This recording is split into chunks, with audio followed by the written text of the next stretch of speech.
السلام علیکم دوستو، آج میں پھر سے اپنی مسلم بہنوں سے، مسلم لڑکیوں سے یہ اپیل کرنا چاہتا ہوں کہ آپ اپنی عزت کی حفاظت کریے، اپنی ایمان کی حفاظت کریے، کیونکہ اللہ تعالیٰ نے آپ کو بہت ہی بڑا مقام و مرتبہ عطا فرمایا ہے۔ اگر آپ کالجز میں، اسکولوں میں یا یونیورسٹی میں پڑھتے ہیں تو آپ کے آس پاس میں بہت سارے نان مسلم لڑکے ایسے ہوں گے جو آپ کے قریب آنے کی کوشش کر رہے ہوں گے، تو آپ ان کو سختی سے منع کر دینا، کیونکہ یہ RSS کا پروپیگنڈا ہے اور مسلم لڑکیوں کو اپنے جال میں پھنسا کر کے ان کے ساتھ کیا کیا کرم کیا جاتا ہے وہ یہ آپ اچھی طریقے سے جانتی ہے۔ آپ کو ٹیشو پیپر کی طرح یوز کریں گے اور کچرے کے ڈبے میں ڈال دیں گے، یہی آپ کے ساتھ کیا جائے گا۔ اس لیے آپ اپنی عزت کی حفاظت کریے، اپنے ماں باپ کی عزت کا خیال رکھیں، اپنے خاندان کی عزت کا خیال رکھیں اور اپنے ایمان کی حفاظت کریں۔ اور اس بہن نے جو خلاصہ کیا ہے اس کو بھی سنیے۔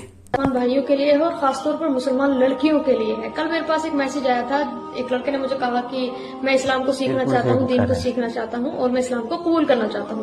میری بہنوں، اس طرح کے میسیجز تمہارے پاس اگر آتے ہیں تو سب سے پہلے ان کو بلاک کر دو، کچھ مت کرو، بلاک کر دو، کیونکہ وہ صرف تم سے بات کرنا چاہتے ہیں، تمہارے DM میں آنا چاہتے ہیں۔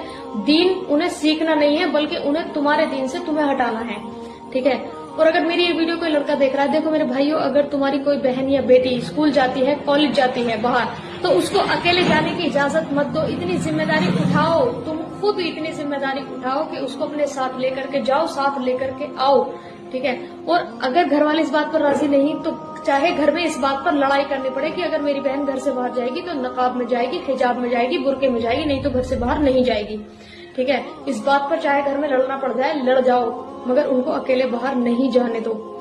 اور میری یہ بات کچھ لڑکیوں کو بری لگ سکتی ہے، کیونکہ وہ کہیں گی کہ میں تو ایسی نہیں ہوں، میں تو ویسی نہیں ہوں۔ میری بہنوں، ہم جانتے ہیں کہ تم ایسی نہیں ہو، تم ویسی بھی نہیں ہو، لیکن وہ لوگ ایسے ہی ہیں، وہ تمہیں بھی ایسا ہی کرنا چاہتے ہیں، تو اپنی حفاظت تمہیں خود کرنی ہے۔